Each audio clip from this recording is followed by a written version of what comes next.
Hello again and welcome to the Black Templar Friday! So, I just want to start this video off by saying a huge sorry to all my regular viewers. I know I haven't put up any Imperial Guard tactics videos over the last week, and it was a bit scarce the week before as well. That's just because I've been absolutely insanely busy with work. Not to go into the finer points of it, but my boss came up to me with a project that we should have been given at least a month to 2 months to implement, and I had a week and a half, so just basically no time. This was on top of my regular day-to-day stuff as well, so I have just been absolutely filled to the gills. But the week and a half is over now, so fingers crossed I'll have plenty of time to get back to daily recording, because that's what we'd got up to. We'd done like 2 or 3 weeks in a row of recordings every single day, and that was fantastic. I really loved that momentum, and I'm really annoyed that I've lost that momentum. But hopefully, fingers crossed, I will have the ability to do daily uploads going forward. I'm just going to make sure I'm going to sit down this weekend, plan loads of videos out, come up with loads of tactics. I potentially got a one-day tournament on Sunday. I'm on the reserve list, and I'm the first in the line for the reserve list, and someone hasn't got back to me on that yet. The Armageddon Steel Legion 234th Mechanized Infantry will be going to that tournament. Okay, and we will be going in style. That army is fully 100% painted, and it's time. They've been training lots down at the club. They're sort of training lots of the weekend in the Battle Dome. They've been training against many strangers down at the club, but now it's time to test them in battle against tournament lists. So one-day local tournament. And another thing I want to say is I was originally going to be going to that Trios tournament, which I mentioned a few videos back. Unfortunately, I can't go to that anymore because I've got to go to a stag do. My best friend is getting married, and I've had to organise a stag do. Unfortunately, not able to go to the Trios anymore. However, there are 3 tournaments that I'll be going to over the next month and a half, and I'm going to try and do reports for every single one. I'm going to try and do some recordings whilst I'm there. And yeah, I think that's gonna be really fantastic if I can. I'm not sure how many of them I'm going to. There's 3 on my radar. I'm gonna at least go to 1 or 2 of them. Really want to go to this one on Sunday and 2 more, and maybe there's a third one to that. So potentially 4 tournaments in total, depending on which ones I'm able to go to. I'm going to sign up to loads of them this weekend, so I just make sure that I'm going. So yeah, absolutely, just really busy time. And really exciting times, lots of tournaments, because I traditionally used to go to I traditionally went to 2 big 2-day tournaments a year. That was my sort of thing, that I'd set aside a full weekend and go to those tournaments. And I've decided to go in a completely the reason for this is 2-day tournaments are often very big events, very competitive events, and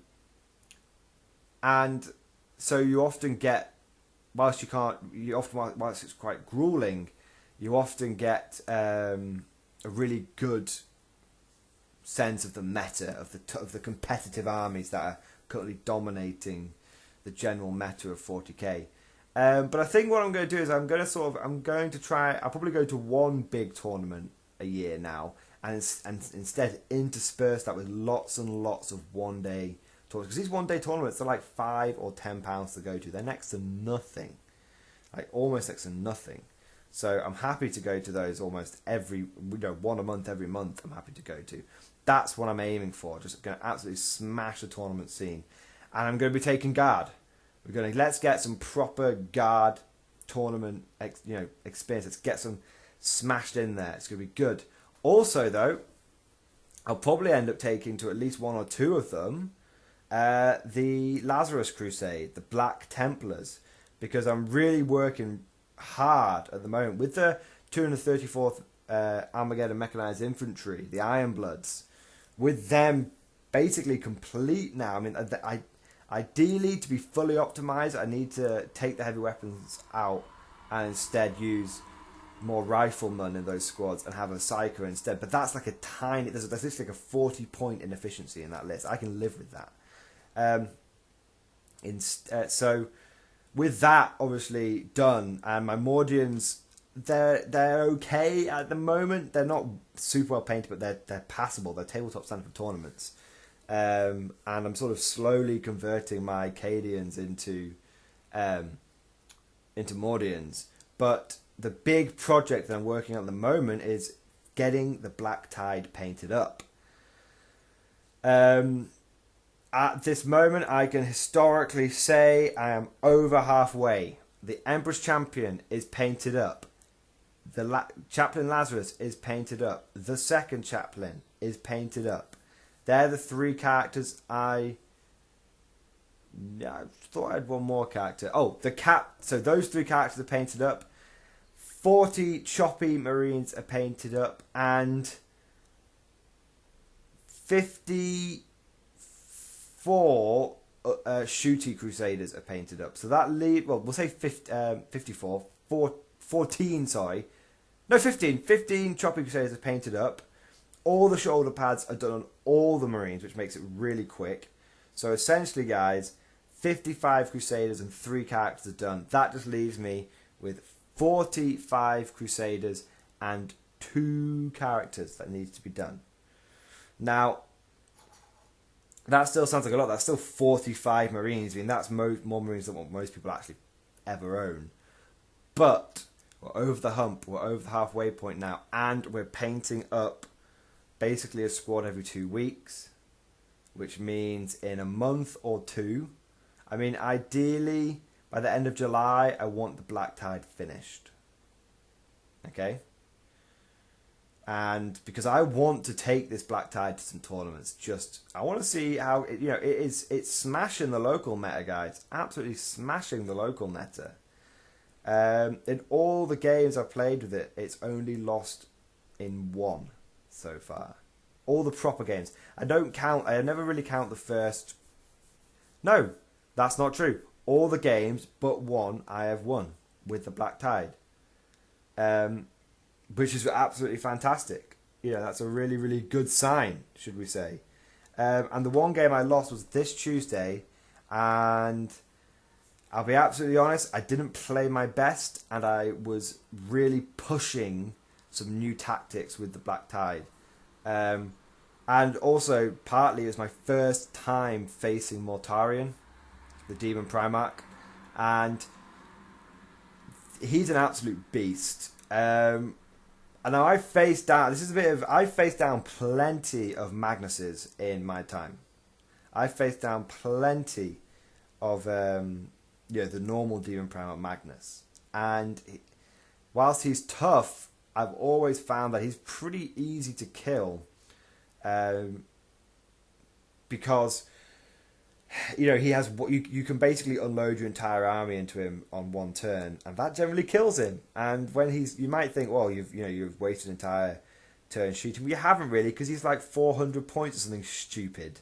So your entire army killing 400 points at one turn is actually a massive deal. But I can't really do that with my Black Templars.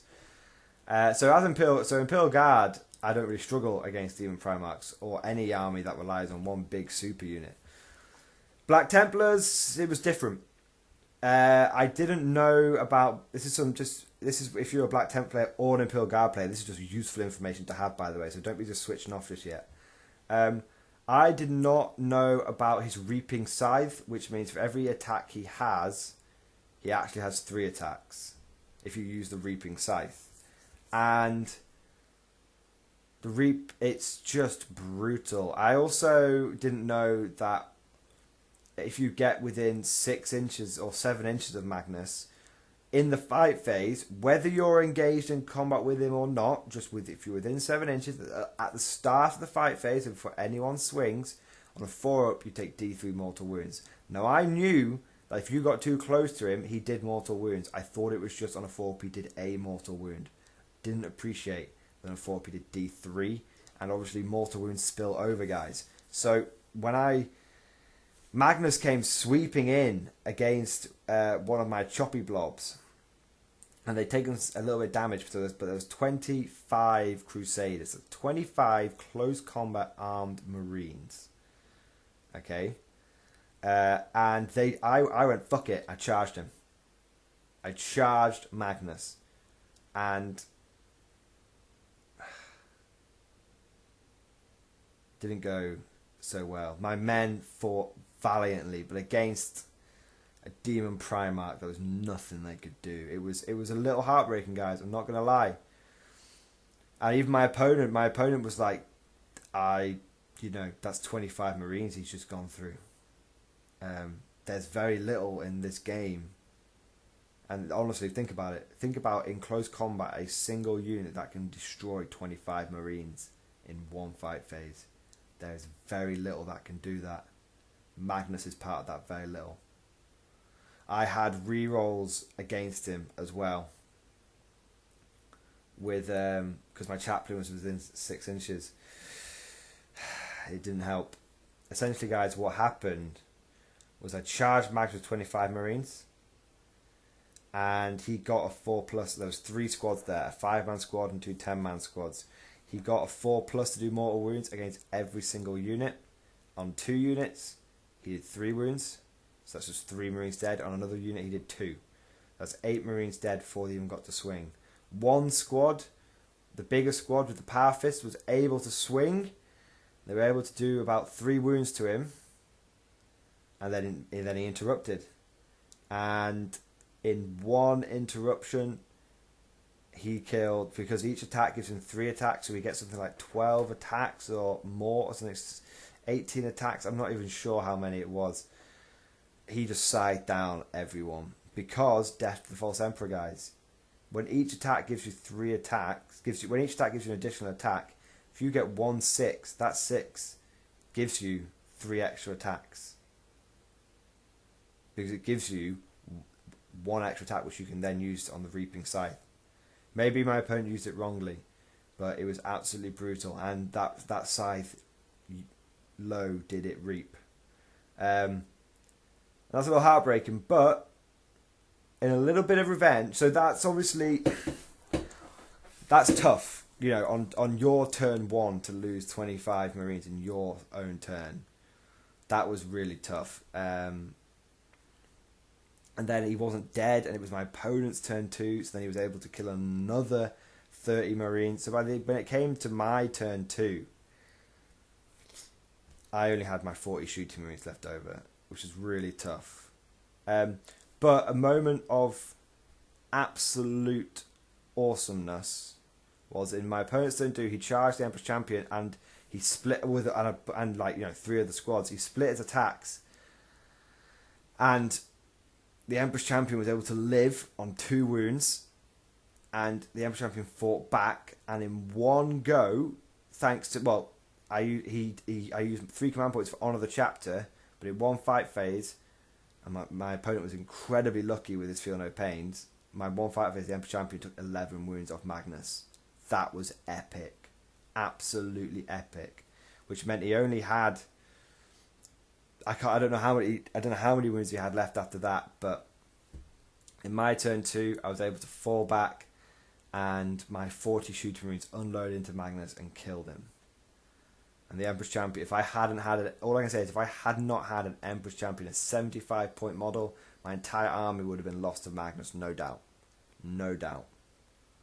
Emperor's Champion is an absolute hero. It was me and my opponent were both just in shock about how much damage the Emperor's Champion was able to do to Magnus. It was insane.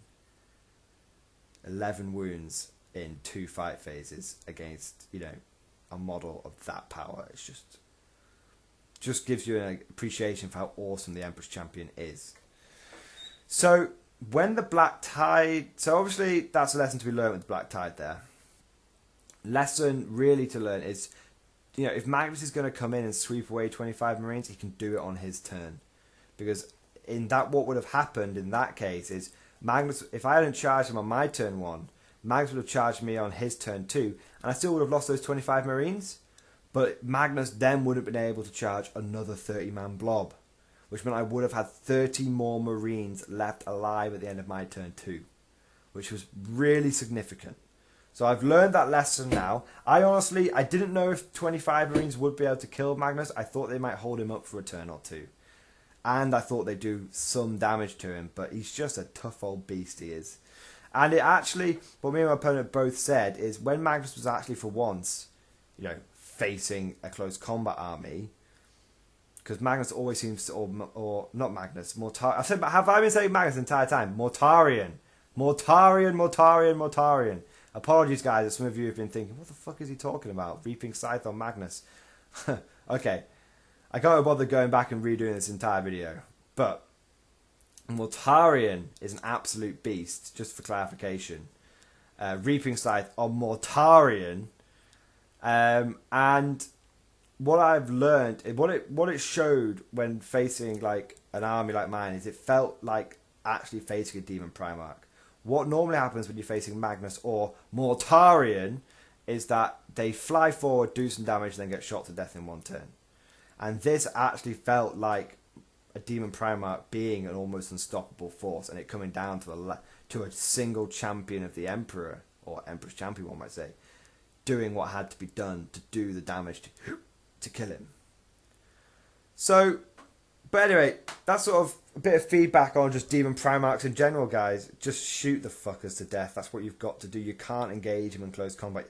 You can't bayonet charge them. They'll just destroy you if you're Imperial Guard. Now, one thing I want to say is, when the Black Tide is finished, I'll obviously have my Gene Stealer cult army, which I'm working on as well. But I'm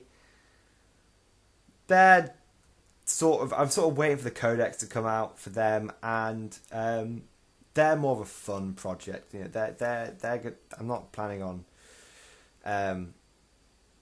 having them ready for the channel anytime soon. I'll play test them and stuff, but like I said, they're more of a fun project. What I've been thinking about is the Black Tide will probably be done in a couple of months, and the Gene Stealer Cult will be probably ongoing as well. But the Black Tide has got me thinking. Okay. Like, what I've sort of realised with the Black Tide, I should say, is 100 Marines is tough to shift. But the Black Tide isn't even 100 Marines. It's 60 Marines and 40 Scouts.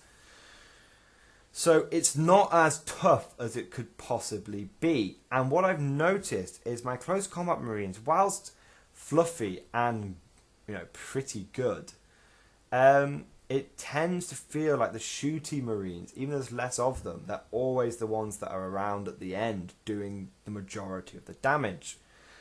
And so it's got me thinking about doing some form of 100 actual Marine shooty list.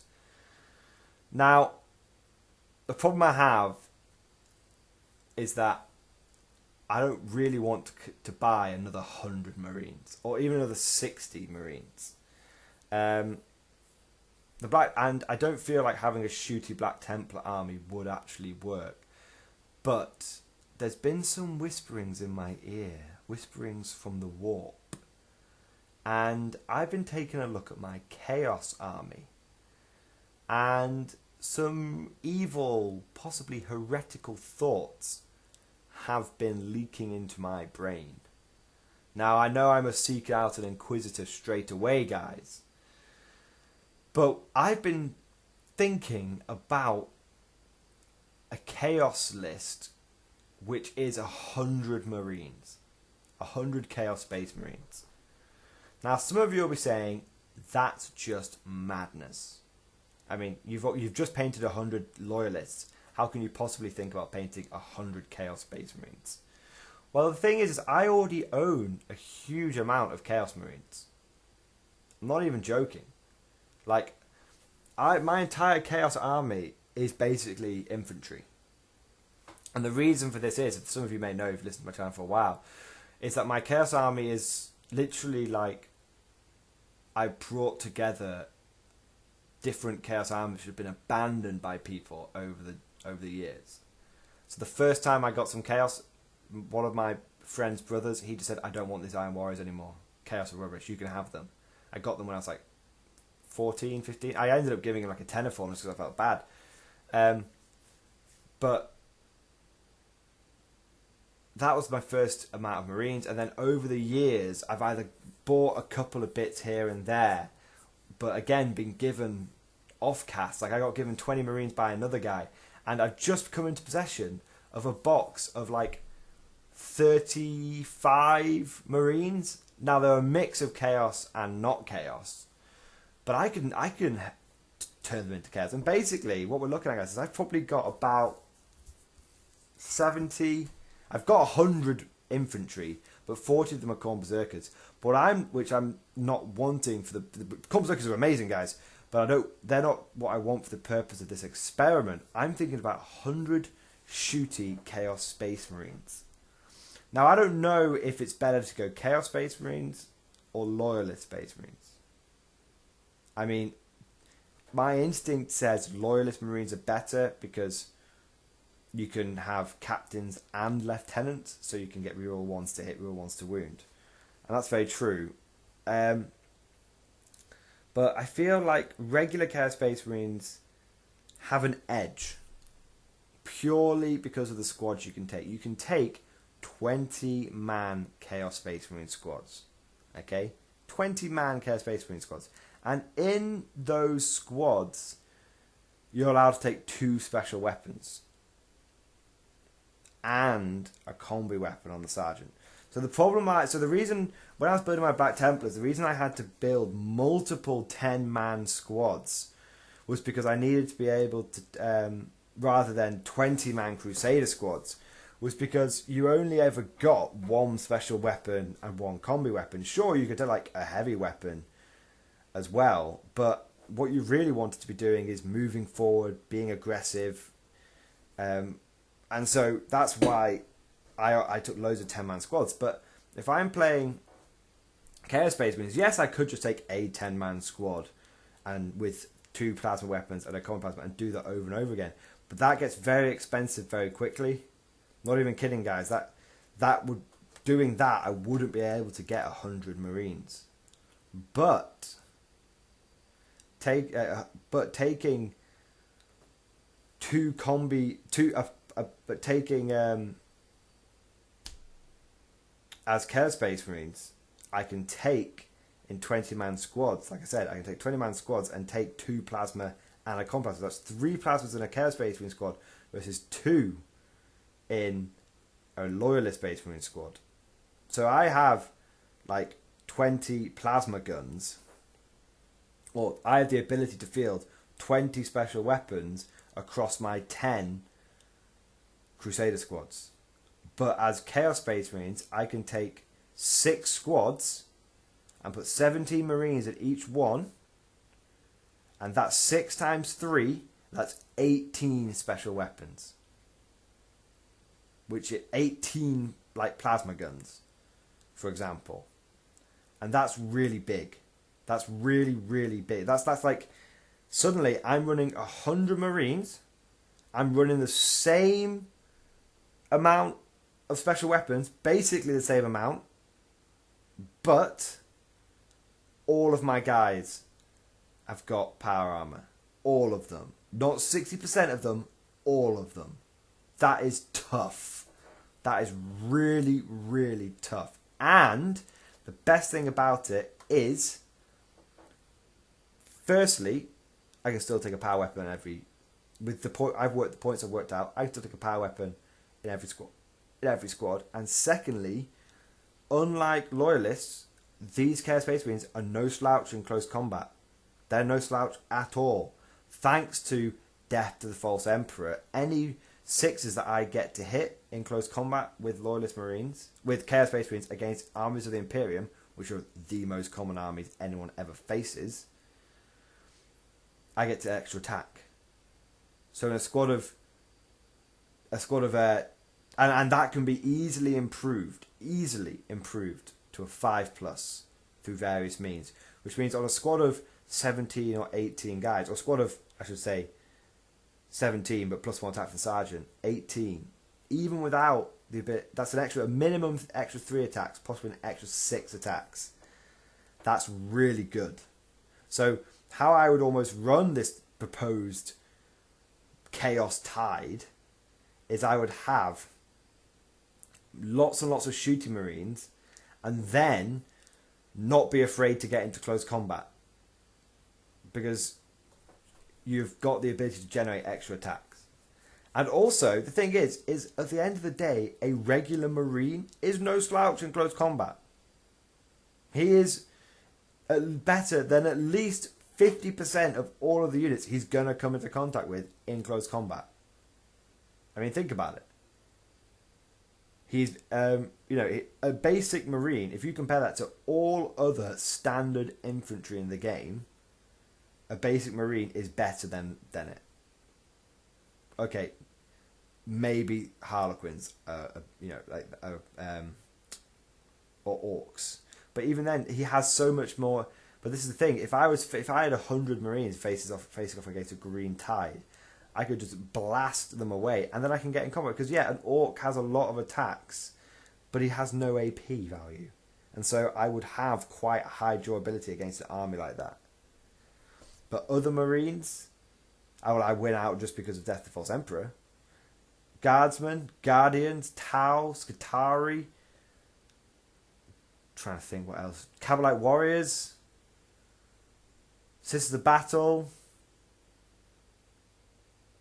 I'm sure there's loads. Necron Warriors. There's all these things. The only thing that Marines could even hold their own against some specialist close combat. Yeah, it's like if a unit of like Vanguard Veterans or Assault Marines charges in, or even things like Wraiths were to charge into like an 17, 18 blob of Marines, yeah, they're going to kill some, probably kill 6 or 7. It's not like 10 Marines just fighting away in there. It's not bad. It's not bad at all. Now, I might have got this slightly the wrong way around. Maybe I should be having shooty Loyalists and close combat Chaos Marines. Maybe. It doesn't really matter at the end of the day. It's just an experiment. I think, though, everyone knows that, from my experience with Black Templars, trying to charge across the battlefield to put enemies to the sword doesn't always really work. But having an army like Chaos, where you have 100 Marines with all this plasma, all this shooting, and then, so the main component of your army is obviously shooty, daka. But then when the enemy gets close, you're not afraid to get stuck in. I think there's really decent possibility there. Really decent possibilities.